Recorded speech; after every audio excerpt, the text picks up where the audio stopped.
About 65% of Americans think U.S. car dealership practices are unethical, according to data. Only because it's 65% of most dealerships, they are. But don't let that sway you. Good. Yeah, what are we doing? So, there was a video that came out called Why Americans Buy Cars from Dealerships. Ooh, I can't wait to see this. Exactly. Yeah, so I thought we'd watch it. Yeah. And if you haven't seen this, it's from CNBC. Don't watch their video. Watch our video, because in about 30 seconds, it's going to show up like right here on the screen. Wow. And yeah, we'll react to it. We'll talk about it. Sound Okay. good? Yeah. Probably be a long video, so sorry in advance, but should be some good stuff in here. Well, if it's not, you just turn us off in the middle. And before we get started, Deal School is live. So back at yourautoadvocate.com/deal-school. Me and my dad put together 50 courses, or 50 videos, 6 quizzes, 2.5 hours of content. Go take a peek at that. Link down below. Quizzes or Quizlets? Is a Quizlet a thing? Yeah, Quizlet is like a little quiz. All right, ready? Yeah, here we go. Americans love their cars. But one thing Americans don't seem to be crazy about is the process of acquiring them. The American car dealership experience is one many seem to regard as a necessary evil. Buying cars often feels like an anxiety-inducing ordeal that can last hours. Some surveys suggest Americans don't have a terribly high opinion of automotive salespeople either. You're kidding. You're kidding, they don't? I've never heard that before. I always love to reference Gallup has, I'll put it up on the screen, Gallup has an annual trustworthiness of different professions poll. Yes. Yeah. Yes. Yeah. Are you saying It's on the screen at this point, so they, yeah. We're at the bottom? The very bottom? What's this wee shit? Ooh. Okay. Yet, in the years since the American economy began recovering in the wake of the financial crisis, new car sales have repeatedly reached record levels. And industry analysts say Americans overall seem to be relatively satisfied with their purchases once they drive away with them, actions which have thrived during the age of COVID-19 outbreaks. That's what you used To survive, dealers will have to keep up and find ways to accommodate buyers less willing to go through the rigmarole they have endured in the past.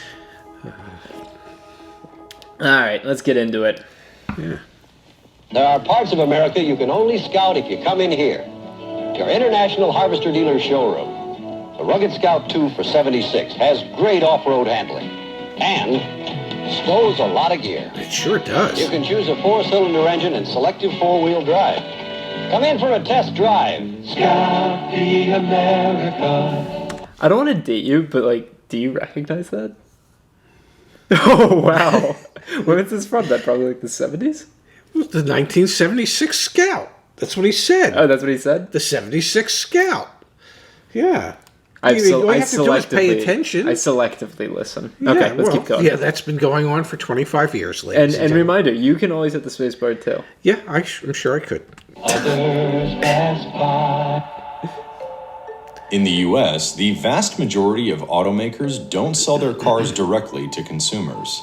They sell them to dealers, which are basically separately owned franchises that fly the banner for a particular brand of cars, often several, and have a close, if sometimes contentious, relationship with the companies that produce those vehicles. It's true. Cars made by any automaker operating in the U.S. are considered sold to a certain dealer as soon as they roll off the assembly line. Dealers are then tasked with turning those cars over to buyers, preferably as fast as possible. The franchise model saved automakers the expense and trouble of opening and operating their own stores, allowing them to rapidly expand their reach across the United States without footing the bill. Every U.S. state, in turn, has dealer franchise laws designed to protect dealers who have invested in building a brand's presence in a territory. These were created to assuage the fear that manufacturers might move into an area a dealer had already established and run them out of business. These laws have become a point of controversy in the 21st century, primarily because of one very disruptive company, Tesla. The electric car maker has long insisted on selling its cars directly to customers over the internet. Tesla has been involved in legal battles in several states to set up its own kiosks without creating franchised dealerships. But when Tesla was still a fledgling company churning out a tiny number of high-end electric cars, other larger trends were already shaking up the dealership landscape. The industry has gone through a tremendous degree of consolidation over the last few decades, and now there are massive publicly traded dealership groups such as AutoNation and Lithia Motors, which have steadily bought up many of the once independently owned dealerships that dotted the country. Not sure why they would not mention the second largest, which would have been the Penske. Yeah, AutoNation, Yeah. Penske, Lithia, Asbury. There's quite a few. Group 1. Group 1, yeah. Yeah, but Penske is the second largest, and Yeah. so it's kind of surprising that they wouldn't have mentioned them. One thing to note about the big publicly traded companies, and I actually kind of like it, is that since they report their earnings quarterly, you can see, like, you get a sense for how much profit you generate when you purchase a car from one of them. So it is kind of helpful now that a lot of dealerships are publicly traded or part of a publicly traded company. You can see that. So I really like this so far. I'm like kind of captivated. Glad you are. The way Americans buy cars is also often quite different from the way they are bought in other countries. In Japan, for example, cars are typically custom ordered at a showroom and then delivered to the buyer later. While Americans can special order vehicles at dealerships, most car shoppers in the U.S. choose their cars from whatever is already available on the lot. I'll link it up there. Yeah, thank you. Yeah. We did a video, custom ordering cars, pros, cons. You might not even remember it, but we did it. I'll link it. I remember it. I was part of it. You joke every other video about becoming senile, which, knock on wood, you never do. So, I don't joke about becoming senile. I'm just getting older. yes.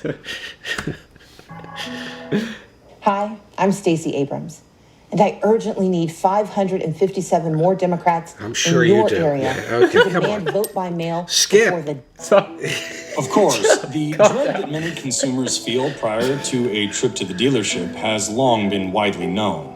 I think what's really interesting about car buying is that a number of years ago, John Krafchick, who was the head of U.S. Hyundai Yes, he was. Automobiles, and he was the head of the group, said something to the effect of, it's almost a situation where people would rather go to the dentist than go and buy a new car. Not because almost. of Okay.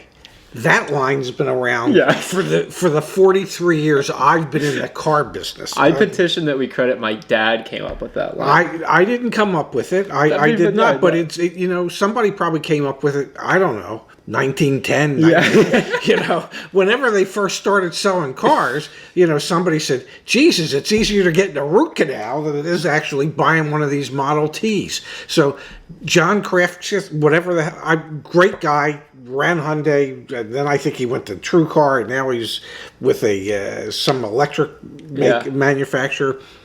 Don't credit him for having said it, although it is true, most people would rather have a root canal than actually buy a car. You do provide a unique perspective, though, because your father was a dentist. Yes, so I know the pain associated, and trust me, you're much better off buying the car.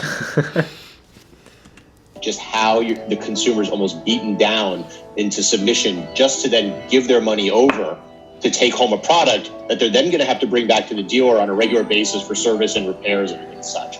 And it's gotten better over the years because there's more information out there, but it's almost a double-edged sword because at the same time there's so much information out there, it's almost more confusing. It's almost like you need your auto advocate to help. Same with a little. Yeah, it's almost like you need your auto advocate. No, one more time. Like, look, it's almost like you need. I don't know, something like your auto advocate to help bring a little clarity to what really is going on in the world. A 2014 study from industry research firm Edmunds found that people have such low levels of enthusiasm for car buying, many shoppers said they would rather give up sex or do their taxes than go through it. Wow. A Harris poll found that 52% of car Just so you know, we always felt like it was sex. shoppers said a trip to the dealership makes them anxious. One Gallup poll evaluating public perceptions of This is professions what I was found talking that about. car salespeople were rated the lowest Son of a... of their perceived commitment to And I honesty really and think members ethics. of Congress They are came trying in below to chiropractors, usurp us. insurance salespeople, advertisers, lawyers, and members of Congress. Yeah. About 65% of Americans think U.S. car dealership practices are unethical, according to data. Only because in 65% of most dealerships they are. But don't let that sway you. Cited in a 2018 paper from consulting firm KPMG. But also, of course, there are plenty of buyers who are happy with their purchases once they have them. Most customers, they like their sales consultant. They might not like the process of getting a price when a salesperson has to talk to a manager, but in general, they like the sales consultant. That's probably why they buy at that specific dealer. And I think they also believe that in most cases, the dealer does a pretty good job of explaining the technical issues with the vehicle and products and features of the vehicle. The vehicles have certainly gotten more complex over the years. And I think for most consumers, they feel the dealership does a good job. You know what I like about Chris? Well, Room Rater wouldn't give him a very high rating. He doesn't have enough on the shelves. That's a Cincinnati Bengals helmet. You know, we one of the greatest experiences Probably we the had. best father-son trip we ever had. We ever took Cincinnati. Trip last year when we saw the Cardinals win their first game of the season last year at Paul Brown Stadium, and it was just a wonderful trip, and the fans were wonderful people and understanding, and just yes, I agree. And for him to have a Bengals helmet, God bless, go Joe Burrow. Yeah. Yeah. I remember that trip. So Yeah, that was awesome. Great trip. And if you ever want a good steak dinner, the Jeff Ruby's Steakhouse, phenomenal. Get the Wagyu beef. Only he could afford it. It's a good thing you had a job there. The most frequently cited pain points tend. That's what I was going for, just an FYI, hair-wise. Never quite got there, but that's a whole... Well, yeah, but he like shaved. Yeah, it. exactly. You know, you just kept all the going. Yeah. I'm actually not a fan of that now that I look at it. No, it's it's kind of sad that you even did it at all. Sorry. To be when customers are sitting in the finance and insurance office, often for up to an hour or more, filling out paperwork, applying for a bad book. negotiating terms of the deal. Many customers feel they are deeply unprepared for this part of the process and do not enjoy the long, complex discussion with sales Go to Deal School first. Final plug on that. Yeah. representatives. A car is among the few purchases shoppers have to haggle for, and it also happens to be one of the biggest purchases a person will make in their lifetime. Many buyers don't have the experience negotiating they might like to have, especially with professional salespeople. They may opt instead for a smaller showroom space, coupled with an off-site distribution center. Customers may in turn get used to the idea of having a car delivered to their homes the way they would receive a package or a pizza. There you have it. Yeah. I want my car delivered like my pizza. Yeah. In a timely fashion. And I'll tip big. Yeah, no, I don't think there's anything too crazy in this video. I would be surprised if we don't see more and more changes, specifically around the F&I office, doing your paperwork at home. One thing I'll mention, two thoughts that I'll mention. One is the Carvana Vroom model can only work at present for used cars because of the franchise dealer agreements. So you're never going to see, never in the next 10 years, you're never going to see Carvana selling used cars, or new cars. So just understand that that's why they're in the used space. Same with CarMax, same with Shift. The other thing I'll mention is in a lot of states, you have to have wet signatures on paperwork. You probably can't see it, but we've got all the automotive news copies that my dad gets right back there. We read them each week.